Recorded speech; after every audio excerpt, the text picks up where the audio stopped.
இல்லை, பாட்டாளி மக்கள் கட்சி இன்னைக்கு சட்டமன்றத்தில் புறக்கணிச்சிருக்கிறோம், வெளிநடப்பு செய்திருக்கிறோம். இந்த வெளிநடப்பானதுக்கு காரணம் சென்னை அண்ணா பல்கலைக்கழக மாணவியின் பாலியல் வன்கொடுமையை கண்டித்து ஜனநாயக ரீதியாக போராடுவதற்கு அனுமதி வழங்கலை, கைது செய்யக்கூடிய அந்த நடவடிக்கைலாம் கண்டித்து வெளிநடப்பு பண்ணியிருக்கிறோம்.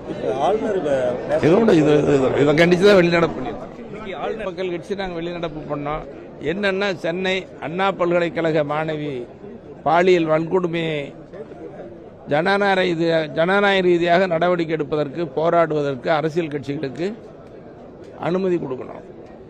அது ஜனநாயக கடமை. அது அரசியல் கட்சிகளை போராட அனுமதிக்கலை, போராடினவங்கள கைது செய்கிறாங்க. இது கண்டிக்கத்தக்கது. இதை நாங்கள் மட்டும் சொல்லலை, எல்லா அரசியல் கட்சிகளும், தமிழ்நாட்டில் இருக்கிற எல்லா கட்சிகளில் கூட்டணியில் இருக்கிற பொது உடைமை கட்சி, கம்யூனிஸ்ட் கட்சி கூட சொல்லியிருக்கிறாங்க. அதனால் இது ரொம்ப முக்கியமான பிரச்சனை. இதுக்கு அனுமதி கொடுக்காதனாலையும் அது சரியா நடவடிக்கை எடுக்கலன்னு சொல்லி கண்டிச்சு பாமக சார்பில் இன்னைக்கு வெளிநடப்பு மற்ற கட்சிகளும் வெளிநடப்பு செஞ்சிருக்காங்க. ஆனா ஆளுநரும் அவரோட உரையை வந்து புறக்கணிச்சு வெளிநடப்பு செஞ்சிருக்காரு. எப்படி பாக்குறீங்க? இல்ல, ஆளுநர் உரையை வந்து அது அவங்களதான் கேட்கிறாங்க.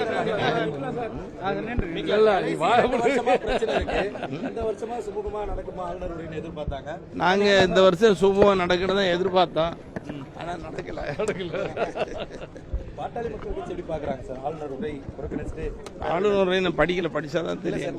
புறக்கணிச்சுட்டு வெளியே போனது அது கேளுங்க, நீங்க எல்லாத்தையும் கேளுங்க. நன்றி.